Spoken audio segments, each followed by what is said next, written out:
Proton நிறுவனம் நாட்டின் முதல் மின்சார கார் உற்பத்தி தொழிற்சாலையை தஞ்சோங் மாலிமில் அதிகாரப்பூர்வமாக திறந்து புதிய வரலாற்றை படைத்துள்ளது.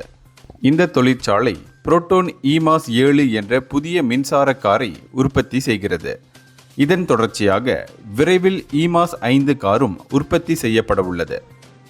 இதனிடையே 80 மில்லியன் ரிங்கிட் மதிப்புள்ள புதிய தொழிற்சாலை பிரதமர் டத்தோஸ்ரீ அன்வார் இப்ராஹிம் அவர்களால் திறந்து வைக்கப்பட்டது.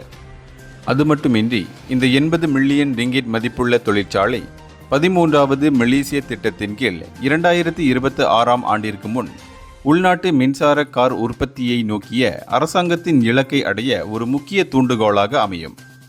புரோட்டோன் இமாஸ் 7 அறிமுகப்படுத்தப்பட்டதிலிருந்து உள்நாட்டிலும் வெளிநாடுகளிலும் சுமார் 5000 யூனிட்டுகளுக்கு மேல் விற்பனையாகி மலேசியாவில் அதிக விற்பனையான மின்சார கார் மாடலாக உருவெடுத்துள்ளது. மலிவு விலையிலான இமாஸ் 5 கார் அறிமுகத்திற்கு முன்பு 3 லட்சம் கிலோமீட்டர் தூரத்திற்கு சோதனை ஓட்டம் நடத்தப்பட்டுள்ளது. இந்த நடவடிக்கைகள் 13வது மலேசிய திட்டத்தின் கீழ் தேசிய வாகனத்துறையில் புரோட்டோனின் முக்கிய பங்கை உறுதிப்படுத்துகிறது.